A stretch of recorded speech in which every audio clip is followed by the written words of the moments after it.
สบายดีทุกคนเนาะมื้อนี้พาทุกคนมาใส่นี่อีกละใส่มองอีกแล้วเนาะนี่มองเฮ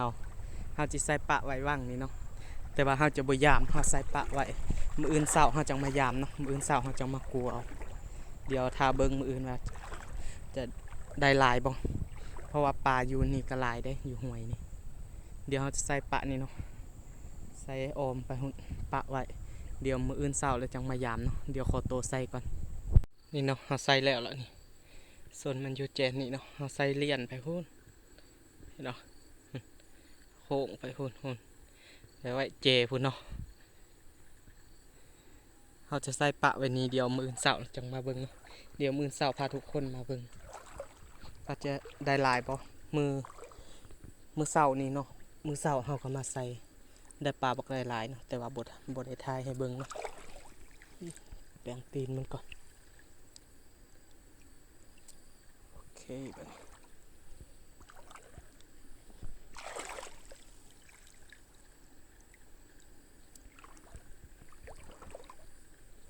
เลาะแปรงตีนมัน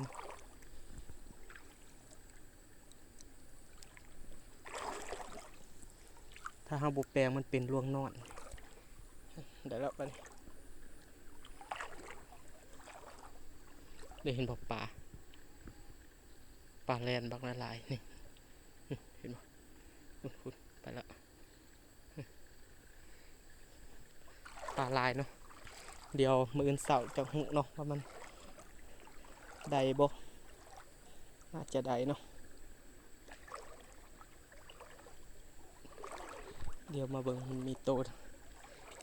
ได้ถึกแล้วยังบ่มีโตได้ถึกเลยเนาะโอเคเนาะเดี๋ยวพามาเบิ่งกันมื้ออื่นเช้าเนาะเดี๋ยวมื้ออื่นเช้าจังมาเบิ่งนํกันว่าจะได้บ่สบายดีทุกคนตอนเช้านี้เนาะพามายามหมองที่เฮาใส่เมื่อวานนี้เนาะเดี๋ยวเขามาเก็บกู้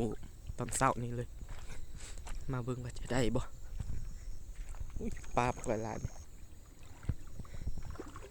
ปลาอยู่น้ำตื่นเบิ่งดอกเลยกำลังงามเลยเนาะบ่ฮู้ซื้อดอกอหยังแต่ข้างในมันมีน้ำหวานเด้ดอกข้างในมันมีน้ำหวานหวานปานกินน้ำตาลท่ะให้เบิ่ง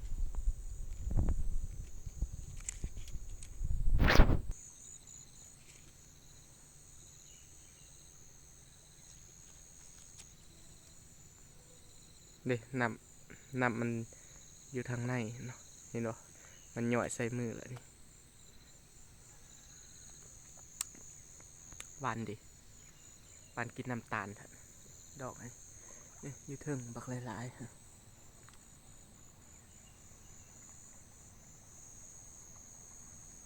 มันเป็นเครือเนาะมันอยู่น้ำต้นไม้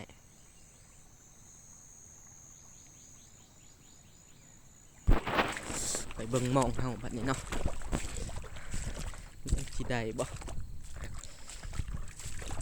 ยานแต่คนมาเลาะกลางคืนเขาเห็นแล้วเขาสิเอาอันนั้นแหละเนาะเพราะว่าเมื่อคืนเฮาบ่ได้มาเบิ่งเนาะเฮาใส่ปะแต่ตอนหัวแรงเลยปะไปเลยหากำมาตอนเช้านี่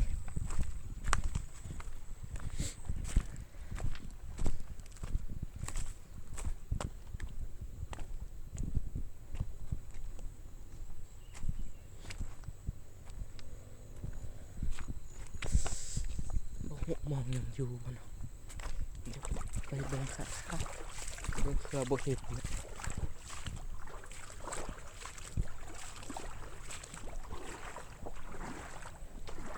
อุ้ยน้ำเลิกเด้ยังอยู่เนาะโอ้ยน้ำเพียงคาพี่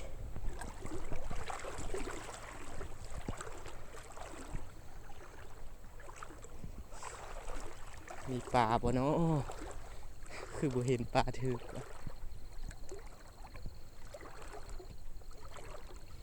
เอ้ยได้ปลาโคกังเอ้าปลาโคกังถึก2 โตวอยู่นี่ โอ้ย3ตัวปลาขอกังคือว่ามีแต่ปลาขอกังนี่ปลาน้อยก็มีเห็นบ่ดำๆปลาขอกังได้ฮะกับตัวนี้นี่ยกให้เบิ่งเลยเนาะปลาขอกังนี่เห็นบ่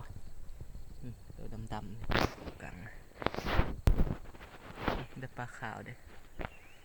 นี่หันก็แม่นปลาขอกัง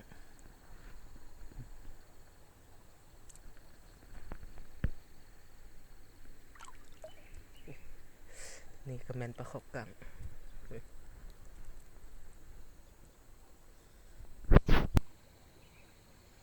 เนาะปลาขอกังปลาขาวก็ถืออยู่ในปลาดุกได้ปลาดุกเด้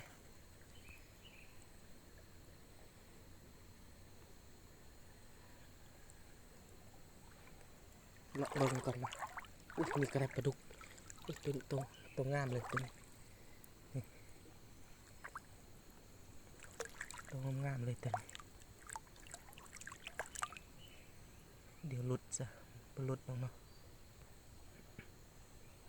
ตัวใหญ่เด้ตัวนี้ตัวงามเลยแถวนี้คือบ่เห็นปลาถึกปลาตัวนึงถึกตัวนึงยิงนี่ปลาเก็ดแข็งเนาะเก็ดมันออกแข็งหน่อยนึง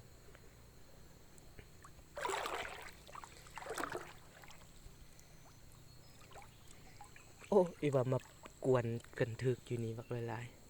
ๆอันนี้ปลาพร้อมเนาะปลาพร้อมปลาเก็ดแข็งแล้วก็มีปลาลาดนี่ปลาลาดปลาขาวปลาเก็ดแข็งถึกนำกันเลย3 ตัว 4 ตัวเลย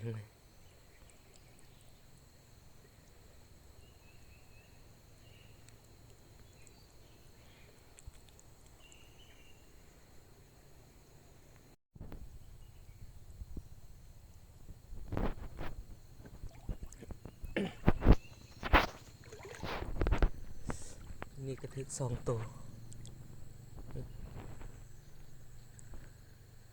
นี่จะเป็นปลาเก็ดแข็งปลาบุทึกลายปานใด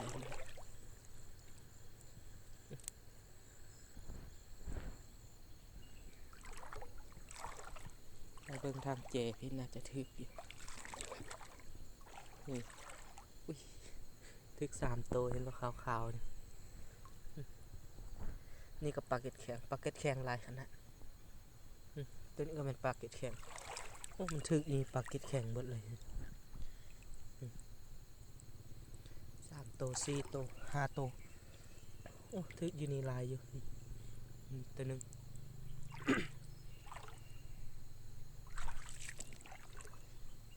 ทางเจนี่อีก2 ตัวอุ้ยปลาอย่างวะมันทึกมองหรือบุทึกวะนี่ตัวใหญ่ปลาโคได้นี่ปลาโคกังได้นี่ส่งคือจะบุทึกมองเลยเต็งคือเต็งมองอยู่นี่ก็ทึก2 ตัวเดี๋ยวจับปลาตัวนี้ก่อนคือว่าบุทึกมองอะทึกอยู่อะอุ้ยทึกมองจนตายเลยตายแล้วนี่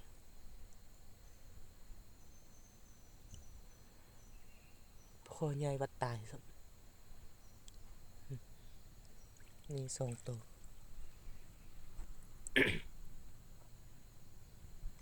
เบิ่งมองเขาขาดบอกหลายๆขาดหูบอกใหญ่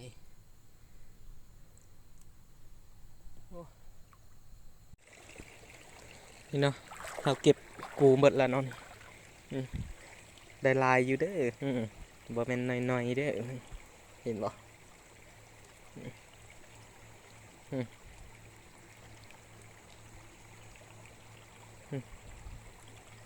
มมานี่แม่นเบิดเนาะเดี๋ยวทางปลาคอปลาดุกปลาลาดเนาะได้ลายเด้อนี่เต็มเบิดเลยปลาคอปลาดุก